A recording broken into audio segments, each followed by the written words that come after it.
우리는 성경을 통해 교회 생활을 하면서 하나님을 알아가는데, 성경도 없고 교회도 없는 시대에는 하나님을 어떻게 알았을까? 순전히 경험적으로 알았겠죠. 모세는 애국 궁에서 자란 바로의 공주의 아들이었지만, 유모로 온 그 어머니가 생모였고, 그 어머니가 젖을 먹으면서 아들에게 이야기를 해준 그 이야기 속에 하나님이 계시고 자기는 이스라엘 백성이라는 것을 알게 되었습니다. 모세가 하나님을 처음 경험한 것은 미디안 광야에서 80세가 되었을 때 떨기나무 불꽃 가운데 하나님이 나타나셨을 때였습니다.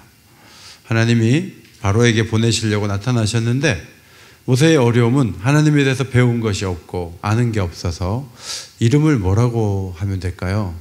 누가 나를 보냈다고 하죠? 이름이라도 가르쳐 주세요. 그래서 하나님이 야훼, 스스로 있는 자다, 야훼 하나님이다, 이렇게 말씀해 주시는 장면이 나오죠. 40년 동안 광야 생활을 하면서 모세가 80세에서 120세가 되어 가면서 하나님이 많은 말씀을 주셨고 십계명도 주시고, 그렇게 해서 하나님을 잘 더 알아가게 되었습니다. 하나님이 굉장한 분이라는 것을 모세가 이제 경험을 했지만, 이스라엘 백성들은 하나님을 좀 급할 때 도와주시는 분 정도, 뒷바라지하는 정도의 신으로 생각했어요. 굉장히 큰일이 있었지만 그 큰일이 지나가면 그냥 도움받았을 때, 마치 병원에서 큰 수술하고 퇴원하면 병원을 잊듯이, 그냥 건강할 때는 또 잊어버리듯이, 어려운 일이 지나가면 다 모든 사건이 다 끊어지는 거예요. 그러다 보니까 하나님에 대한 연결선도 없고 인식도 없는 터에 많은 사람들은 하나님을 소홀하게 대했고, 알라딘에 나오는 그 램프 정도로, 급할 때 불러다 쓰는 신 정도로 생각하고, 자기 마음대로 되지 않으면 뭐 다른 쪽으로 가겠다, 이렇게 시위를 하고 원망을 했던 모습을 볼 수가 있습니다. 우리가 복음서에서 마태, 마가, 누가복음을 읽지 않습니까? 그런데 하나님이 시간이 꽤 많이 흐른 후에 요한을 부르셔서 요한복음을 적게 하셨죠. 이미 3권의 복음이 있는데, 복음서가 있는데 또 쓰게 하신 거예요. 새로운 관점에서 또 빠뜨린 이야기들과 새로운 관점의 이야기를 엮어서 요한복음을 적게 하신 것처럼, 출애굽기와 민수기라는 출애굽의 역사의 기록이 이미 있음에도 불구하고 하나님은 새로운 관점에서 모세의 인생을 총정리하는 설교집 신명기를 적게 하셨어요.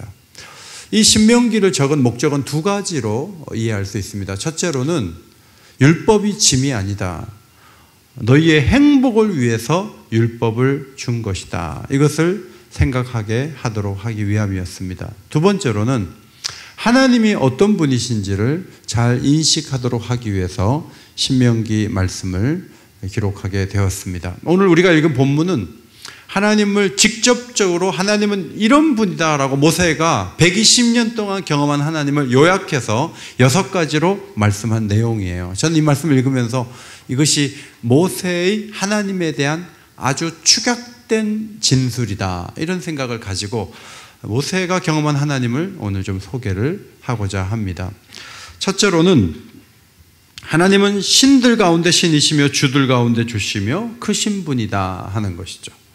우리 성경에는 신 가운데 신이라고 됐지만 엄밀하게 말하면 복수형이에요. 하나님이 신이 많다는 것이 아니라 최상급을 히브리에서 쓰기 위해서는 복수를 동원을 해야 되는 것이죠. 하나님은 온 우주의 절대자이시고 하나님 같은 분은 없다.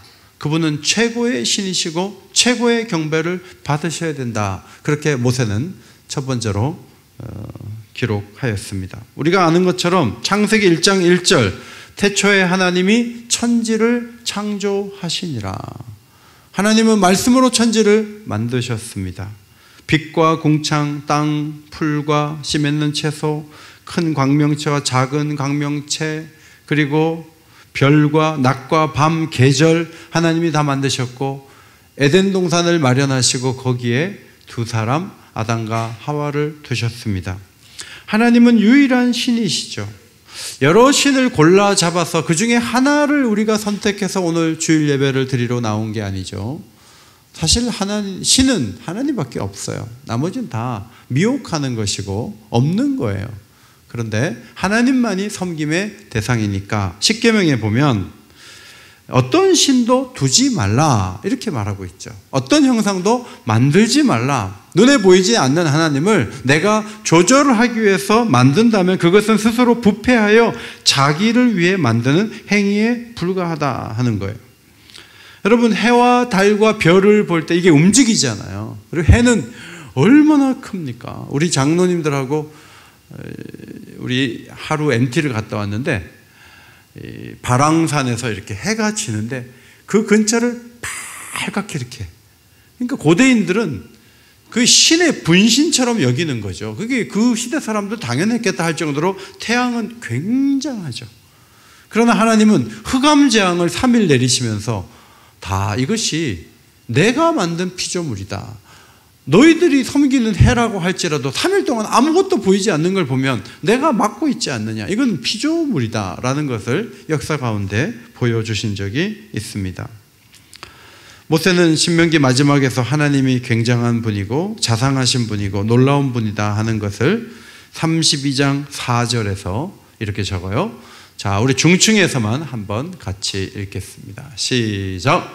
그는 반석이시니 그가 하신 일이 완전하고 그의 모든 길이 정의롭고 진실하고 거짓이 없으신 하나님이시니 공의로우시고 바르시도다. 하나님은 온전하신 분이십니다. 우리 모두의 반석이 되십니다. 공의로운 분이십니다. 그리고 10절에 여호와께서 그를 황무지에서 짐승이 부르짖는 광야에서 만나시고 호위하시며 보호하시며 눈동자같이 지키셨도다. 이스라엘 백성들을 호위하시고 보호하시며 지켜주시는 분이다 한 다음에 그 다음 말씀 11절 12절 우리 아래층에서만 다 같이 큰 소리로 읽겠습니다. 시작. 마치 독수리가 자기의 보금자리를 어지럽게 하며 자기의 새끼 위에 너풀거리며 그의 날개를 펴서 새끼를 받으며 그의 날개 위에 그것을 엎는 것 같이 여호와께서 홀로 그를 인도하셨고 그와 함께한 다른 신이 없었도다. 독수리는 그 새끼를 훈련하고 먹이면서 움직이는 그 어미가 있죠. 근데 하나님이 장정만 60만 되는 사람들을 광야로 이끌어 가시면서 홀로 그들을 인도하시는 거예요. 다른 신의 도움이 필요 없어요. 혼자 그 많은 사람들을 이끌어 가셨다 하는 거예요. 그런데 그 도움을 40년 동안 받은 그 백성들의 태도를 보니까 심히 부족해요. 모세는 32장 5절 6절에서 백성들의 정말 삐딱하고 잘못된 태도를 이렇게 적었어요. 32장 5절 6절 그들이 여호와를 향하여 악을 행하니 하나님의 자녀가 아니요 흠있고 삐뚤어진 세대로다. 어리석고 지혜 없는 백성아 여호와께 이같이 보답하느냐. 구원하시고 먹이고 입히고 땅을 주신다고 약속하시고 끌어가시지만 그들의 그 예배를 보면 너무 하찮은 신에게 예배하는 것 같고 늘 자기 중심이고 내 마음대로 되면 좋아하고 내 마음대로 안 되면 하나님이 어디 있냐 그러고 계속 그런 날의 연속이었어요. 그는 내 아버지시오 너를 지으시니가 아니시냐. 그가 너를 만드시고 너를 세우셨도다. 여러분 지금도 하나님을 인정하지 않으면 세상은 요란하게 되고 힘들게 될 수밖에 없어요. 왜냐하면 하나님을 빼놓으면요 마음이 허망하여지고 미련하여져요. 그리고 우상을 섬기게 돼요. 로마서 1장 28절 또한 그들이 마음에 하나님 두기를 싫어하며 하나님께서 그들을 그 상실한 마음대로 내버려 두사 합당하지 못한 일을 하게 하셨으니. 많은 사람들이 하나님이 없다고 생각하고 여러 신 중에 다른 신을 섬길만 하다고 생각을 해요. 여기에서 심각한 문제가 발생하는 거예요. 성도 여러분, 여러 종교 중에 하나를 택한 게 아닙니다. 신들 중에 신이시오 주들 중에 주이신 분은 하나님 한 분이신 줄 믿습니다. 그 하나님은 신약에 오면 아들을 육신을 입혀서 보내시죠. 그리고 그 예수 그리스도를 십자가에 내어주시고 우리를 구원해 주세요.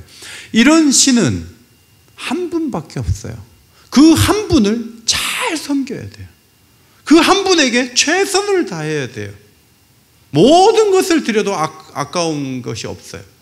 그분을 우리의 최상으로 여기고 그분을 아는 것 자체, 그분을 예배하는 것 그 자체가 특권이고 은총이잖아요. 오늘도 또 주일이다 이러고 나오시는 것이 아니죠. 오늘 주일이다. 만군의 하나님, 신들 중에 신이시오 주들 중에 주이신 그분을 나는 노래한다. 우리 할렐루야 찬양대가 주일 예배 드릴 때마다 그 하나님 앞에 최상의 찬양을 드리려고 노력을 하잖아요. 오늘 너무 잘하셨어요. 다음 주도 하나님을 최고로 높이시기를 바랍니다. 성대가 결절이 올 때까지 하나님을 높이고 찬양하고 하나님을 노래하고 이것이 우리에게 큰 특권이에요. 두 번째는 이 크신 분이라는 표현이 있잖아요. 크다라는 말이 히브리어로 가돌이라는 말인데요.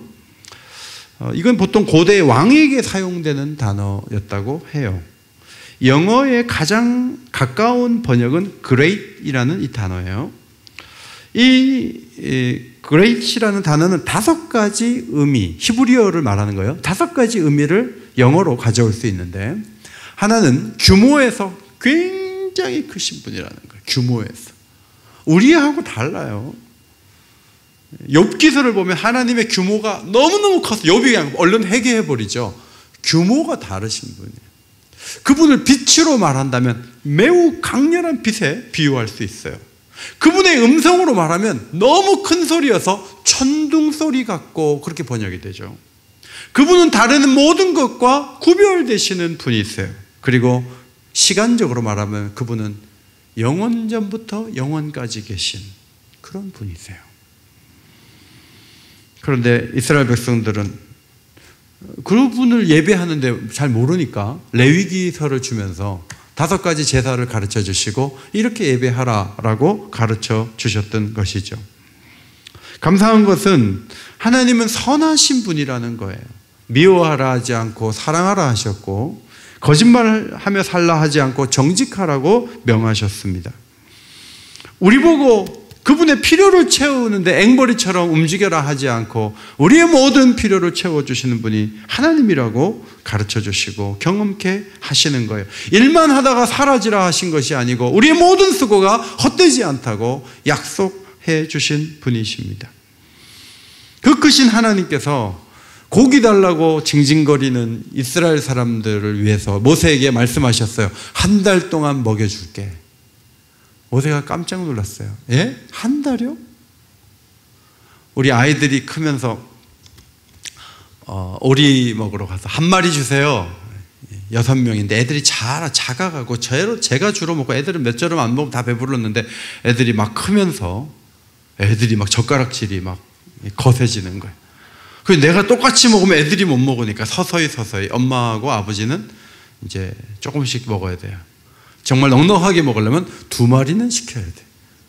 여러분 6 식구가 가도 애들이 크면 막 먹는데 장정만 60만 명이에요. 근데 한 번만 하나님이 먹여줘도 너무 감사하겠는데 1달 동안 그게 가능할까? 그래서 하나님께 이렇게 말씀드렸어요. 모세가 보행자가 60만 명인데 1달 동안 먹겠다고 하시는데 양떼와 소떼를 잡은들 족하오며 바다의 모든 고기를 모은들 족하겠습니까? 모세가 믿음 없는 말을 했어요. 그때 하나님께서 이렇게 대답하셨어요. 같이 읽겠습니다. 시작. 여호와의 손이 짧으냐? 내가 이제 내 말이 내게 응하는 여부를 보리라. 어떻게 하셨습니까? 메추라기를 동풍을 불게 해서 지면에 쌓았는데 이게 2규빗 되니까 90cm로 쌓는 거예요. 냄새날 정도로 먹게 하는 거예요. 지금 돼지고기 가격이 많이 떨어지면 여러분 좀 고기를 드실 수 있는 절호의 기회 아니에요? 가격이 막 떨어지면 좀 우리가 사 먹을 수 있잖아요. 근데 돈을 내고 먹는 게 아니에요. 하나님이 2규빗으로 쌓는 거예요. 내가 능하지 못한 일이 있겠느냐? 라고 하나님이 말씀하시죠. 성도 여러분, 하나님은 신들 중에 신이시고 주들 중에 주시며 크신 분이세요. 그분을 크신 하나님으로 대우하시고 그분의 명예에 합당한 예배자가 되시기를 주의 이름으로 축원합니다. 우리 너무너무 중요한 거예요. 우리가 무슨 사람도 그렇게 안 할 텐데, 사람에게도 그렇게 안 하는데 어떻게 하나님께 그렇게 할 수 있느냐라는 항의조의 그런 말씀들이 성경에 참 많아요. 왜냐하면 사람들이 그런 인식이 없어서 그래요. 하나님은 아무리 우리가 높여도 그 위에 계신 분이고 우리의 영광은 늘 작아요. 그분 앞에 최고의 찬양을 드리고 최고로 하나님 앞에 올려드리는 주의 백성들이 되시기를 바랍니다. 두 번째로 하나님은 능하시고 두려운 분이다 그랬어요. 이 능하다라는 히브리 말은 기보르라는 단어인데 가바르라는 동사에서 나왔어요. 이긴다, 강한다, 큰 힘을 갖는다, 용맹스럽게 된다는 뜻인데 이 단어의 명사형이 용사와 전사예요. 자, 이 단어가 제대로 쓰인 곳이 시편 24편이에요. 시편 24편 말씀. 자, 만왕의 왕 앞에서 우리가 읽는데 큰 소리로 읽겠습니다. 시작. 영광의 왕이 누구시냐? 강하고 능한 여호와시요 전쟁에 능한 여호와시로다. 문들아 너희 머리를 들지어다. 영원한 문들아 들릴지어다. 영광의 왕이 들어가시리로다. 영광의 왕은 능하신 분인데 전쟁에 능한 분이다 하는 거예요. 이분은 승리를 가져오는 분이고 이분의 백성들에게 승리를 안겨주시는 분이신 거죠. 홍해가 갈라졌을 때 바로의 군사들이 수장되는 것을 보면서 모세가 노래한 내용이 출애굽기 15장에 나와요. 여호와는 용사시니 여호와는 그의 이름이로다. 칼로 싸웠으면 몇 사람은 이쪽도 죽을 거예요. 근데 바닷물을 합쳐갖고 없애버려요. 그분의 그 광대하심과 그분의 그 승리하는 방법은 사람들하고 다른 거예요. 매우 강력해요. 그런데 그분의 그 승리를 보면서 여호와는 용사, 승리하는 용사다. 이렇게 모세는 노래했습니다. 모세는 신명기를 쓸 때까지 몇 번의 전쟁을 경험했어요. 그 경험 가운데 한 번이 르비딤에서 아말렉과 싸웠던 출애굽기 17장에 나오는 기록이에요. 아말렉과 싸울 때 모세가 산꼭대기에서 손을 들면 여호수아의 군대가 이기고 팔이 아파서 손을 내리면 지는 거예요. 이 전쟁은 여호수아의 군대와 아말렉 왕의 전투가 아니고 결국은 하나님의 전쟁이라는 거죠. 여러분, 교회도 기도하면 교회가 승리해요. 기도를 쉬고 기도를 안 하면 성도들이 삶에서 실패하고 교회도 실패할 수 있어요. 왜? 하나님의 전략과 하나님의 방식을 따르지 않고 교인들이 자기의 자원으로 싸우기 때문에 그래요. 기도하는 교회가 되기를 소원합니다. 이것이 승리를 가져오는 방법이기 때문에 그래요. 집에서도 기도하고 교회 나와서도 기도하고 또 기도하는 거예요. 왜냐하면 이것이 승리의 길이라고 하나님이 가르쳐 주셨고 기도하는 자에게 승리를 주시기 때문에 그래요. 기도의 실패자가 되지 않기를 바랍니다. 기도의 승리자가 되시기를 바랍니다. 기도하면 해결이 되고 기도하면 길이 열리고 기도하면 문이 열려요. 하나님의 승리의 방식이에요. 거기에 익숙해져야 돼요. 신명기 20장 1절에 하나님이 이런 말씀도 주셨어요. 적군과 싸우려 할 때 말과 병거와 백성이 더 많은 경우를 볼지라도 그들을 두려워하지 말라. 저쪽이 좀 우세하다 할지라도 두려워 떨지 말라. 애굽 땅에서 너를 인도하여 내신 내 하나님 여호와께서 너와 함께 하시면 이길 수 있다 라고 말씀하시면서 하나님이 몇 가지 조언을 해주셨어요. 그거는 이기는 전략은 아닌 것 같은데 다른 나라에 없는 얘기를 하셨어요. 이렇게 말씀하셨어요. 포도원을 만들었는데 아직 과실을 한 번도 따보지 못한 병사가 있다면 집에 가게 하라. 혹시 전사하면 그 포도나무의 열매를 다른 사람이 먹는데 심어놓고 먹지 못하면 얼마나 그 안타까운 일이냐. 보내줘라. 약혼을 했는데 결혼해서 살면 되는데 전쟁이 나서 나온 병사가 있다면 집에 가서 가정을 이루게 해라. 그 여자를 전사하면 다른 남자가 데려간다. 그렇게 돼서는 안 되지. 내 백성인데. 가정을 이루어야지. 걔네들이 다 빠져도 전쟁을 이길 수 있고, 혹시 허약해서 마음에 떠는 애들이 있으면 걔네들 다 보내라. 그 병사도 다 보내라. 그들을 배려하고 다 집에 보내도 내가 함께하면 이길 수 있다. 하나님만이 이런 말씀을 하실 수가 있는 분인데, 이 말씀이 그대로 적용된 것이 사사기 7장이에요. 미디안과 이스라엘 군사들이 싸울 때 이스라엘 백성들이 모였는데, 그들을 지배하던 미디안을 이기기 위해서 모인 백성이 32,000명. 하나님이 두려운 자를 떠나 보내라고 합니다. 25,000명이 갔습니다. 10,000명 남았습니다. 10,000명도 적습니다. 그런데 하나님께서 말씀하십니다. 물가로 가서 물을 먹여봐라. 무릎을 완전히 꿇고 그냥 물을 마시게 하는 사람은 집에 다 보내고, 손으로 이렇게 떠서 먹고 좌우 경계를 하는 좀 깨어있는 사람 300명을 골라라. 300명이 남네요. 300명. 300명을 가지고 메뚜기 때보다 많은 미디안 연합군을 이기는 거죠. 이것은 뭘 보여주냐면 하나님이 전쟁에 능한 분이라는 거예요. 여러분, 오늘날 우리가 여러 가지 싸움을 하고 있죠. 우리의 전략과 우리의 방식과 우리의 수로 싸운다고 생각하면 착각하는 거예요. 이 싸움은 하나님이 앞에 서실 때 우리가 승리하게 될 것을 믿으시기 바랍니다. 전쟁터예요, 전쟁터. 그죠? 토요일마다 서초는 전쟁터. 차도 못 다니고 막.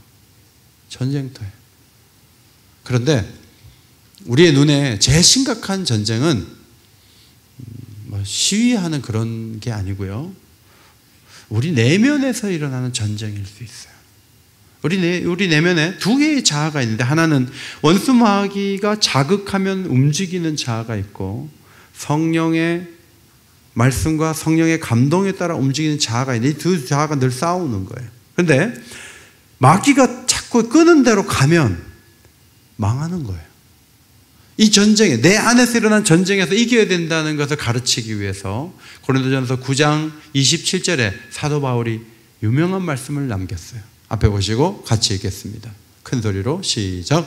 내가 내 몸을 쳐 복종하게 함, 내가 남에게 전파한 후 자신이 도리어 버림을 당할까 두려워함이라. 여러분, 우리 몸을 쳐서 복종하게 하는 게 너무 어려워요. 그냥 내 마음대로 하고 싶어. 내 욕구대로 살고 싶어. 살면 일 많이 하고 버림받을 수 있다는 거예요. 무섭지 않습니까?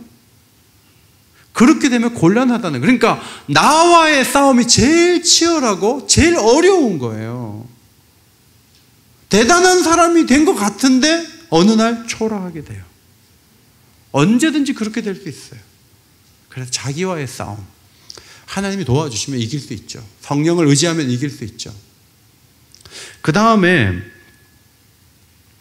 고린도후서 10장 4절에 보니까 여러 가지 여기 무시무시한 단어들이 나와요. 견고한 진, 모든 이론, 하나님을 아는 것을 대적하여 높아진 것, 모든 생각, 자, 이런 것들을 다 부서뜨리고 무너뜨리고 굴복시키는 하나님의 능력을 교회에 주셨어요. 이 교회에 이런 능력을 주셔서 예수님께서 베드로에게 말씀하신 대로 땅에서 매면 하늘에서도 매이고 땅에서 풀면 하늘에서도 풀린다는 것은 교황에게 준 권세를 말하는 게 아니라 기도하는 우리에게 복음의 능력, 성령의 능력을 주셨다는 거예요. 지난 금요일 날 김문수 선교사님이 오셔가지고 그런 말씀 하시더라고요. 가라 그래서 자기는 터키까지 갔대요. 세례 줘라 그래서 세례 줬대요. 다 가르쳐라 그래서 66권을 다 가르쳤대요. 그런데 안 보인대요. 교회 안 온대요. 그래서 하나님 하라는 대로 다 했습니다. 터키까지 왔고 세례 줬고 가르쳤어요. 근데 왜 사라집니까? 그런데 성경을 보니까 내가 세상 끝날까지 너희와 항상 함께 하리라. 성령으로 함께 하셔서 충만하게 성령의 도구가 안 되면 모양새 타고 비행기 타고 가기도 하고 세례는 주고 성경 공부하는데 다 흩어지는 거예요. 성령이 도와주시고 함께 하지 않으면 이 전쟁에서 이길 수 없다는 거죠. 성도 여러분, 하나님을 의지하여 승리하시기를 바랍니다. 하나님 방법으로, 하나님의 능력으로 어떤 사상도 굴복시킬 수 있는 파워가 있는 거예요. 두려움에 대해서 말씀드려요. 하나님만 두려워하자는 것이죠. 하나님은 정말 두려운 분이어서 기생 라합은 하나님 백성들이 다가오는 소식을 듣고 정탐꾼에게 이런 말을 했어요. 우리가 듣자 곧 마음이 녹았고 너희로 말미암아 사람이 정신을 잃었다 그랬어요. 예수님은 12 제자들을 전도 현장으로 보내면서 사람들이 막 비난하는 것, 무시하는 것, 핍박하는 것을 두려워할까 봐 이런 말씀하셨어요. 그들을 두려워하지 마라. 몸만 죽이고 영혼은 죽이지 못한 사람 두려워하지 말고 몸과 영혼을 능히 지옥에 멸하실 수 있는 일을 두려워하라 그랬어요. 여러분은 무엇이 두렵습니까? 김정은이가 오판에서 포 한 발만 서울에 쏘면 무슨 일이 일어날까를 생각해 보면 소름이 돋죠. 전쟁에 대한 두려움은 모두에게 있어요. 내년도에 경제가 지금보다 훨씬 못하게 되면 우리 사회가 어떻게 될까 하는 불안도 있습니다. 건강하게 여기까지 왔는데 건강이 무너졌다는 통보를 받을 때 내가 어떻게 견딜까? 관계가 악화되는 것은 어떻게 회복해야 되는가? 자녀들이 가는 길이 잘못되면 어떻게 하는가? 내가 계획한 거 실패하면 어떻게 하는가? 수많은 불안의 요소들이 우리에게 있어요. 그런데 이것을 이길 수 있는 힘이 뭐냐면 하나님 한 분을 두려워하는 거예요. 그리고 모든 두려움의 근거들을 하나님께 맡기는 거예요. 하나님 알아서 해주세요. 저는 하나님만 두렵습니다. 하나님께 맡기시기를 바랍니다. 수백 가지를 그냥 동시에 다 지고 다니시겠어요? 아니면 다 맡기고 하나님만 바라보시겠어요? 어느 것이 더 쉽겠어요? 수고하고 무거운 짐을 하나님께 맡기고 어둡게 살아가지 마시고 밝게 살아가는 성령의 사람들이 되시기를 주의 이름으로 축원합니다. 마지막 두 가지는 하나님은 사람을 외모로 보지 않고 뇌물을 받지 않고 고아와 과부를 나그네를 사랑한다는 거예요. 하나님 그런 분이에요. 자, 하나님은 외모로 보지 않고 차별하지 않으시는데 직역을 하면 얼굴을 들지 않는 분이다. 얼굴을 봐서 얼굴이 좋으면 뭐 가까이 하고 얼굴이 안 좋으면 안 가까이 하고 그런 분이 아니시다 하는 뜻이에요. 하나님은 우리의 경제적 여건이나 사회적 지위를 염두에 두고 판단하지 않으시죠. 하나님은 뇌물을 받을 필요가 없죠. 그분의 판단에 그 어떤 것도 영향을 미칠 수가 없어요. 사무엘이 엘리압을 보니까 너무 잘생겼어요. 그래서 기름을 부으려고 했어요. 그래서 그 마음에 여호와의 기름 부음 받으실 자가 기름 부으실 자가 과연 주님 앞에 있도다 그랬어요. 그때 하나님께서 용모와 키를 보지 말라. 용모와 키를 보지 마라. 제가 이걸 보면서 회개했어요. 우리 교회 교육자들이 다 키가 커요. 저도 이렇게 딱 들어올 때 키가 크면 일단 마음이 가나 봐요. 저도 모르게. 그래서 다 80이 넘어요. 대부분. 다 80이 넘어요. 그래서 내가 용모와 키를 봤구나 그런 생각이 들어요. 근데 사람은 외모를 봐요. 외모가 중요해요. 그런데 하나님은 뭘 보신다고요? 중심을 보시느니라. 그래서 이새의 아들 가운데 다윗을 세운 거죠. 제사장 집안 사람 이사야도 쓰셨지만 드고아의 목자 아모스를 불러서 하나님은 예언 활동을 하게 하시는 거예요. 하나님은 평등의 원조세요. 지금 우리 대통령이 수시를 통해서 시험 한번 안 보고 대학원까지 가는 걸 인지해 보시고 정시를 확대해야 된다라고 말씀을 하셔서 지금 막 부지런히 움직이고 있지만 사실 평등하게 모든 부분에서 똑같이 같은 선상에서 출발한다는 게 이 세상은 참 어려워요. 근데 성경은 반복해서 말해요. 하나님은 모든 사람을 같이 대할 수 있는 분이시다. 어렵고 힘들어도 잘해주시고 도와주시는 분인데 고대 세 가지 참 불우한 사람들이 고아와 과부와 나그네예요. 고아는 부모가 없어요. 과부는 남편이 없어요. 나그네는 집이 없어요. 근데 하나님께서 그들을 공평하게 대하시고 그들에게 떡과 옷을 주시는 분이라고 성경은 가르쳐주고 있습니다. 우리가 하나님이 이렇게 좋은 분이라는 것, 연약한 자들을 돕는 분이라는 것을 알아야 되는 이유가 두 가지가 있습니다. 하나는 우리가 초라해져도 하나님은 등 돌리실 분이 아니라는 거예요. 우린 그런 생각을 해요. 내가 나이가 많고 내가 힘이 빠지니까 교회 와도 사람들이 전처럼 나를 안 대해주는 것 같아. 목사님도 전에 나한테 고개를 훨씬 많이 숙였는데 요새 안 그런 것 같아. 이제 이런 오해들을 하기 십상이에요. 근데 우리 하나님은 우리가 약해져도 잘해주시는 분이에요. 이것을 믿으시기 바랍니다. 여러분이 대단하고 뭔가 잘했을 때도 잘해주시지만 좀 어려울 때도 잘해주세요. 그걸 기억하셔야 돼요. 여러 아이들 키우다 보니까 좋은 일이 있어서 집에 오는 아이들이 있어요. 그럼 저는 설교 준비를 하다가 왔어 축하해 하고 설교 준비 계속해요. 근데 마음에 아픔이 있고 힘든 가운데 집에 오는 애들이 가끔 있으면 제가 자리에서 일어나요. 하나님도 그러세요.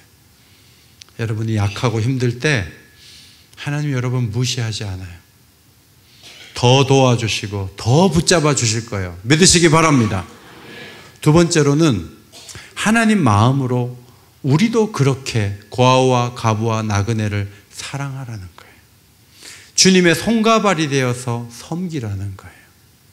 우리 교회 자랑이 뭐죠? 우리 교회는 주차장이 너무 좁아요.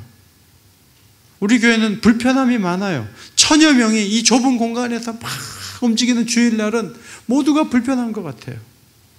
그냥 예배당을 그냥 다 해서 땅을 한 2000평 사가지고 새로 지으면 얼마나 좋겠어요.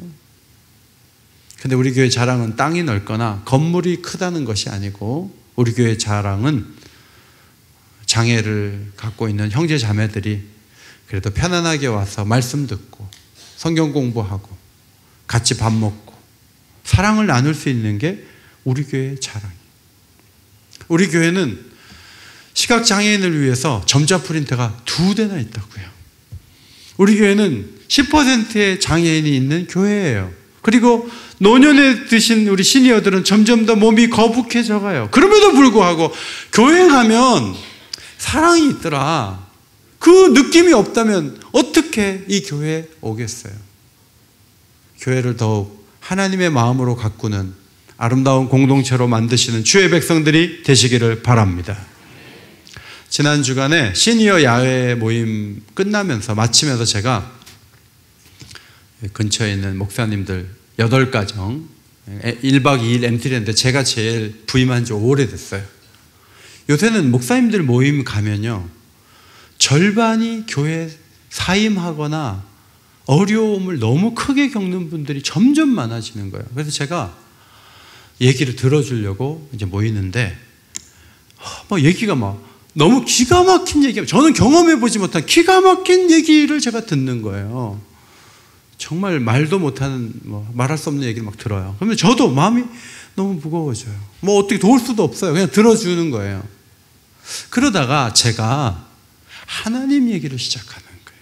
나도 옥인교회에 와서 이런 일이 있을 때 하나님이 나를 그냥 두지 않고 이렇게 도와주시고 저렇게 보살펴 주시고 이렇게 길을 열어주시는 것을 내가 경험을 했는데 나는 그 하나님이 우리 모두의 하나님이라고 나는 믿는다 하고 하나님 얘기를 이렇게 하니까요 분위기가 살아나는 거예요.